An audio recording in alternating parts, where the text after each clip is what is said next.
حدیث نمبر 5236۔ حضرت جابر بن عبداللہ رضی اللہ عنہ بیان کرتے ہیں کہ ایک دن رسول اکرم صلی اللہ علیہ وسلم میرا ہاتھ پکڑ کر اپنے گھر لے گئے۔ آپ کے سامنے روٹی کے ٹکڑے لائے گئے تھے۔ آپ نے پوچھا کوئی سالن ہے؟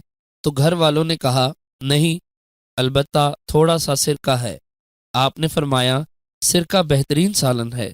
حضرت جابر رضی اللہ عنہ فرماتے ہیں جب سے میں نے رسول اکرم صلی اللہ علیہ وسلم سے یہ بات سنی ہے اس دن سے میں سرکے سے محبت کرتا ہوں۔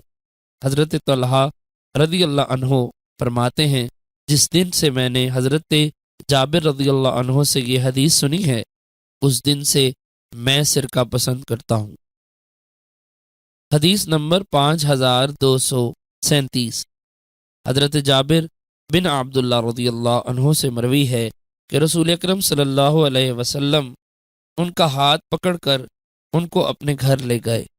یہ حدیث حسب سابق ہے، اس میں یہ ذکر ہے کہ سرکہ بہترین سالن ہے اور اس کے بعد کا حصہ مذکور ہے۔ حدیث نمبر 5238۔ حضرت جابر بن عبداللہ رضی اللہ عنہ فرماتے ہیں میں اپنے گھر میں بیٹھا ہوا تھا، رسول اکرم صلی اللہ علیہ وسلم وہاں سے گزرے تو آپ نے مجھے اشارہ کیا، میں اٹھ کر آپ کی خدمت میں حاضر ہوا تو آپ نے میرا ہاتھ پکڑا اور ہم چل پڑے، حتیٰ کہ ازواج مطہرات کے حجروں میں سے کسی حجرے میں آئے۔ آپ اندر داخل ہوئے، پھر مجھے اجازت دی، میں داخل ہوا تو ازواج مطہرات نے پردہ کر لیا۔ آپ نے پوچھا کھانے کے لیے کچھ ہے؟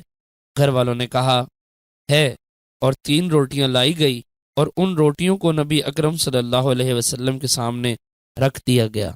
آپ نے ایک روٹی اپنے سامنے رکھی اور ایک روٹی میرے سامنے رکھ دی، پھر تیسری روٹی کو پکڑا، اس کے 2 ٹکڑے کیے، آدھی اپنے سامنے رکھی اور آدھی میرے سامنے رکھ دی، پھر پوچھا کیا سالن ہے؟